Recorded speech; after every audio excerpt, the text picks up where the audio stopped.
welcome, Andrew, for the video this afternoon that we're doing towards Beta Bay, and we're interviewing, as you know, previous Beta Bay winners. So congratulations on your win last year. How thrilled were you to get over the line last year? Thanks, Margaret. Yeah, I was very happy. It was great to have a race with the locals. Charlie Brooks third, Mark Warren was second, and I was fortunately first. But no, it was a great day out. Good day, and throughout the race, the surges going here and there, and yeah, fortunately Mark Warren wasn't in his fittest, so yes, we've poor Mark, 5 times runner-up.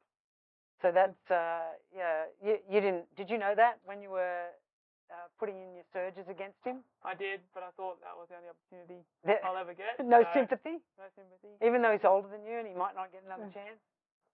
Oh, Mark Warren's a tough trainer, so I think 2019, can't write him off. I think that might be his year. I hope he comes back, and we wish him every success if he does, and hopefully we can get him on for an interview towards the Beta Bay, and he might let us know if he's aiming at it. But yeah, so just a lot of the viewers that are following the program that we're offering, they're probably not going to have much of a chance to get up at that top level. So just talk us through the start of the race. Do you eyeball each other off? Do you warm up with each other? Do you kind of know who's going to be there? And how do you treat it? All the guys up the top end run a lot, and we tend to know all the other good runners around the area, whether that's Newcastle, Sydney, or on the Central Coast. So normally the guys on the Central Coast will warm up together, and then once we start the race, everyone, no holds barred. Yeah, nothing. Yeah, yourself, and because there's some pretty good shots of you guys running in a pack. When did the pack split up? At the 4K mark, Mark Warren did a bit of a surge, and he dropped James Starkey. Then at the 8K mark, Mark and I both did a surge, and we managed to get Charlie. And then Mark and I were together till just under a K to go, and then oh wow, yeah, just on McGowan Bridge. That's when I got a little bit of gap on him. And so how did you feel going up McGowan Bridge? Did you feel like you had it, or you're just looking for the win still? Oh, it was hard work. I wasn't sure that I won it until we actually got onto the oval. Oh, really? And I looked back and I had a bit of a gap on Mark, and that's when I thought I'd won it. Did you kick back a little bit, or did you just go hard right to the finish? I went hard right to the finish. No high fives in the grandstand on the way through? No high fives in the grandstand. But that was good. So is that your biggest win to date as an athlete? Yeah, probably. I can't think of any other. Nothing that tops it. Yeah. No. I've had better races, but in terms of winning, that's my best win. I would say. It's interesting you say you've had better races, because I often feel, looking back at my career, that some of my best races weren't when I won. And it's hard to explain that to people, because when they see you win, they think obviously that's your best race. But what would you qualify as your best run? Like what would make you feel like you'd had your best run? Well, it comes down to a few things. Time's a good indicator, but sometimes you might not run your quickest time. However, you've paced the race well, and especially if a race starts slow and you have to finish really quick, you might not have the quickest time, but you've gone as hard as you can on the day, and you're happy with that effort. But I would say my best run would be State 5K in 2013. That'd be my best run. And that was the only other time I beat Mark Warren. Okay. I only just beat him by about a second or so. Mark's a milestone. He is, yeah. Well, he'd be pleased to know that. But so when you're looking and setting up a time goal, how do you work it? So we've got this program out for a lot of people that we're hoping that are following it. And do you think ahead to a race and give yourself a certain time block and a time that you'd like to complete, and then work back, or do you follow through and sort of hope for the best? I always give myself a goal, time to aim for, and your training needs to reflect that. So, for example, 15 minutes for 5K is a big target for many athletes, so that you would try to do 1K reps at 3-minute pace, just to resemble that race pace. Yeah. And even for slower athletes who are aiming to run sub 25-minute park runs, they initially. They're not going to be able to run that quick. But you start small, so they might run a K at that 5-minute pace, and then take it a bit easier, and then go hard again for 5 minutes, or 5-minute K pace, and then just build on that and keep building and building. Eventually, on the race day, put it all together. Yeah. So were you always fast, or when did you know you were fast? Well, the first time I did the Beta Bay, 2007, and I ran 52:48. So I think I might have beaten you. You probably did. I know Jess did. So, but then, yeah, when I didn't really know a lot about running. I just played rugby league, and I tend to be pretty fit. And then one of my friends, he liked to run a bit, so we used to run together a little bit. And the guys at the top end, I was like most people in awe. They're untouchables. Yeah. And but it wasn't until I finished high school, so I started running seriously. A man named Byron Cavender went to my high school, and he said to me, "Oh, you should start training with us." And they trained on Tuesday, Thursday at Cock Park. And once the rugby league season finished, I started going down there and started training. And that was thanks, Byron, getting you involved. Yeah. Yeah. So it's been 9 years now, and still loving it. Yeah, and you're going from strength to strength because your times are still improving, aren't they? Oh, I wouldn't say they're improving, but I'm still pretty fit. I'm always pretty fit. Well, I mean, you've taken on some. You're working full time now, aren't you? Yeah. Yeah, and I mean that takes its toll. But as far as your 10K time, what's your PB for 10K? PB was actually in the Beta Bay, the 33:12, but an official 10-kilometer course is 33:20. 33:20. That's really serious going. And how long ago did you do that? In 2013 in Canberra. So, if perhaps you're not going faster than 33 minutes at the moment, do you think you will achieve that in the future? Are you interested to achieve that? Yeah, I'd love to go under 33 minutes. I think I can do it. Just need a bit more consistency. Downhill course. Downhill course. Yeah. Always helps. But no, that's a goal of mine, and hopefully I can achieve that this year. There's a few good 10-kilometer races coming up this winter. You're a very good clean runner. Biomechanically, you look good when you run. You haven't had many injuries, have you? I've only had one serious injury. That was in 2012. But no, since then I've been quite lucky.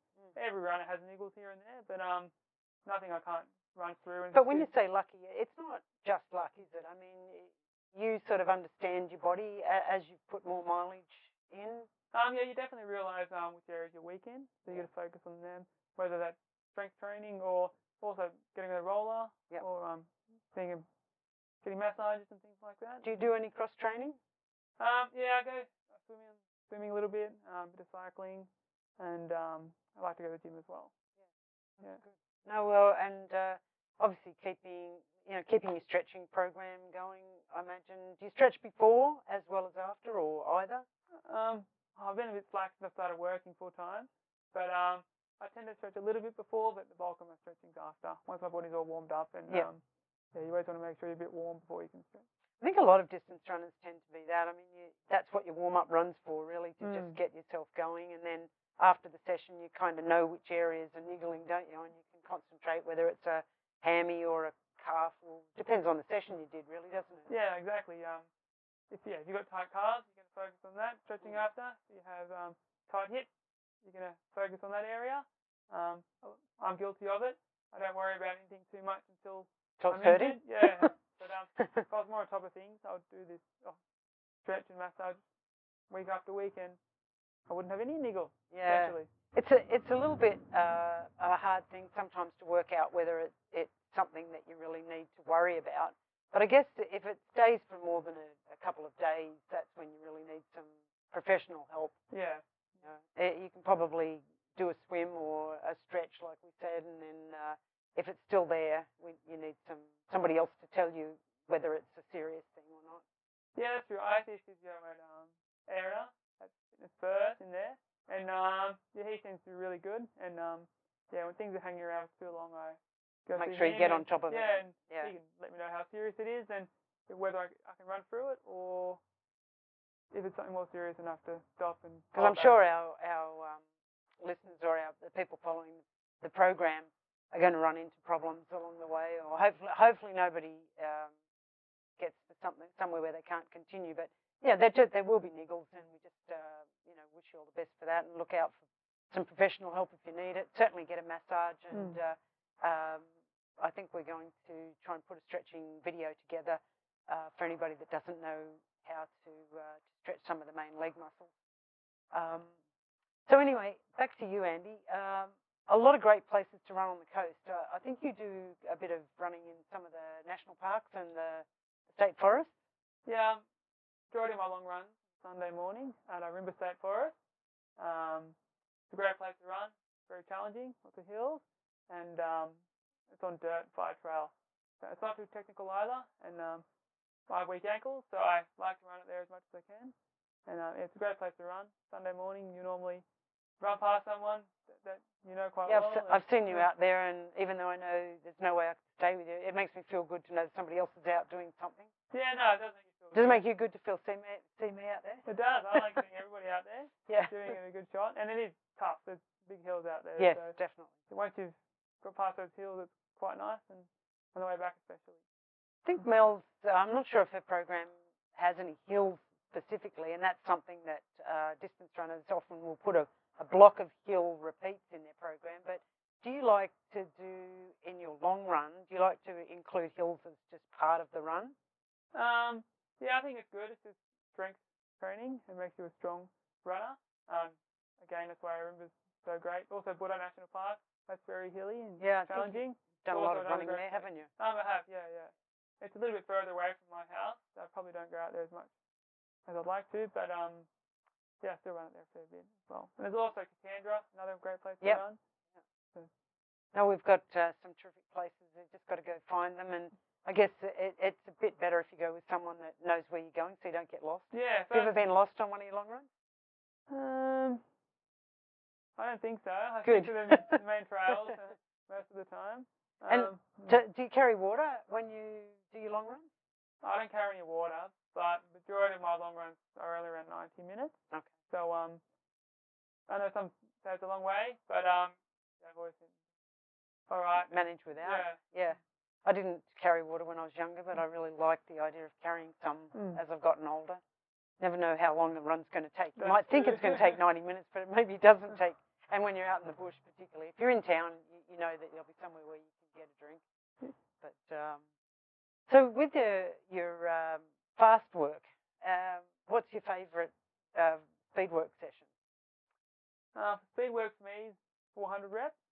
Some people would say that's not speed work, but yeah. Well, for distance runner, I think it is. Yeah, 400 is a great session. Yeah. Bit of speed in there as well as a bit of endurance. And athlete I am, I'm more of an endurance runner, so the 400 is a great session and a great indicator of your fitness and your form. So do you like to have a do you do that on the athletic track most of the time? I do most of my sessions at Adcock Park. Yeah. On the track down there, and Tuesday, Thursdays.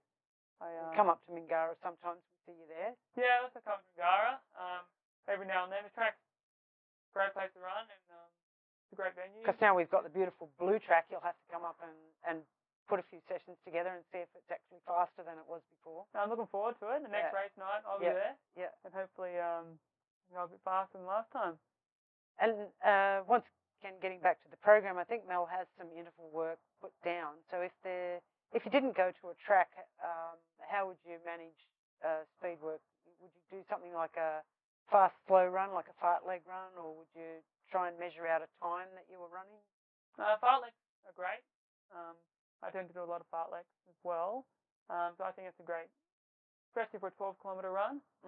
Fartleks are great. Because you can go hard and then step it back a bit and then go hard again, and the time goes quite quick. I mean, you could almost race like that, couldn't you? Yeah, you can. Yeah. Even sometimes when I'm racing, I feel like I could just go step it back for 30 seconds and then go hard again. Just give yourself. Yeah, it's amazing how much recovery you get by just backing off and relax. It's almost the relax, isn't it, rather than the slower pace? Because it may not be that much slower pace when you look at it. Yeah, no, usually it's not that much slower. You're not worried for say 30 seconds. Maybe when you're in the pack at the front and somebody's making a surge, you can't relax. No, you got to go with it. Once you fall off, it's always tough. Which is an interesting point that, if you're in that pack and you're trying to win the race, it's not always your race, is it? No, you can't govern every single race. Someone will go hard when you're feeling quite down. Because they're looking for a weak point and you're looking for their weak points, aren't you? That's it. It's quite tactical, actually. Yeah. You've got to be a bit smart about your racing. Yeah, so I guess that's part of the at the front of the race, the fun. Maybe it's not fun, but it's the challenge. It's the challenge to overcome who's running pace dictates the race. Yeah, no, it's always fun. When the races are a bit slower, a bit more tactical. The pain doesn't last for as long because usually early stages it's quite comfortable. But when everyone's going hard from the start, it is quite tough. And that's also very rewarding because at the end, you tend to run a faster time. And at the end of the day, great thing about running, you set yourself a goal, you achieve that goal, and the rewards come after. You feel great. So it's interesting you say about the reward of completing the race. And in whatever way you complete the race, it's rewarding, isn't it? Exactly, yeah. I mean, a lot of people are down on themselves because, it's like 2 seconds slower than last year or, 2 minutes slower than last year. I mean, it's always this thing of trying to be faster. But I guess particularly with our programs, we're trying to help people get to a goal, but really at the end of the day, we're trying to get them to finish the race and, just feel good about the training going towards it. But having said that, there would have been some races that you would have been disappointed in. And did you ever feel like throwing in the towel, or? I have had a couple races which they weren't that great. And at the time, I wasn't very motivated, so I thought I needed a break. So I did have a few months off, and then I came back stronger. So I think at times when you are feeling down, after you've had a big race and you don't have any other races for a while and you're feeling a bit down, it's good to have a break, recharge, and then train hard again. And next time you're more motivated and to run hard. Yeah, no, that's good advice. And I think particularly when you're, there's so many other things that you can be interested in particularly living on the coast. We've got the surf, we've got the lake, and it's not all just about aiming and to go hard all the time. It's finding an event that's enjoyable too. So even though you might like to go fast in a particular race like the Beta Bay, you could probably find a challenge of something long that you just go and participate in. Have you had any long runs or events that you like? Half marathons is the longest race that I've done. I've done 2 half marathons and I've both enjoyed them a lot. They're both tough, but I had no pressure on myself either time, which I really enjoyed. Yeah. So what's your PB for the half? 74:30. Wow, that's a great time. You'd be very proud of that. So what's your plans for the next few years? Do you have any particular races that you'd like to try and win or go well in? Sydney 10 in Sydney is always a fast course. Lots of Sydney athletes complete it. So I'd like to run fast there. So 1 year, I want to target that as a really big race. Crack that 33 minutes? Yeah, that's it. Yeah. Okay, well, that's a great goal, yeah. And what about maybe running a marathon? You got that on your radar? I will one day. I think every distance runner, would like to do a marathon one day. Yeah. But not in the near future, no. Maybe 5 years or so away. Good. I like mature marathon runners. I think at this stage I'll go out too quick and pay the price later on. Yeah. So got to build on that endurance, and I'd like to do a marathon one day. Well, good luck with that. And I assume you're running Beta Bay this year. Yeah, I'll be there. Yeah. Defending champion. Yeah. Does that make you feel nervous? Does a bit. Yeah. Bit of pressure. Maybe. I've done 10 Beta Bays, so wow. Looking forward to my 11th. Yeah. It's a great race. It's on the coast. Great time of year. I like running in winter. It's nice and cool, and it's a great place to run. Running along the water there, and great place to finish in the stadium. In the stadium, it's a fantastic finish now, isn't it? And the only thing I'd prefer to actually being in the race is watching the guys up the top duking it out. So all the best for this coming year, and I hope you can do a back-to-back championship. Hope Mark's knocking at the door again.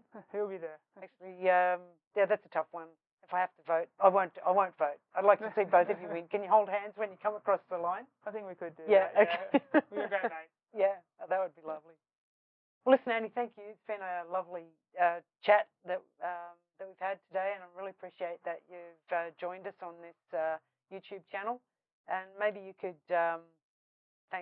wish everybody well for their race coming up. I'd like to wish all the athletes out there good luck on race day. Run hard, and I'm sure I'll be happy with your result. And please subscribe. Thank you for today, Margaret. No worries.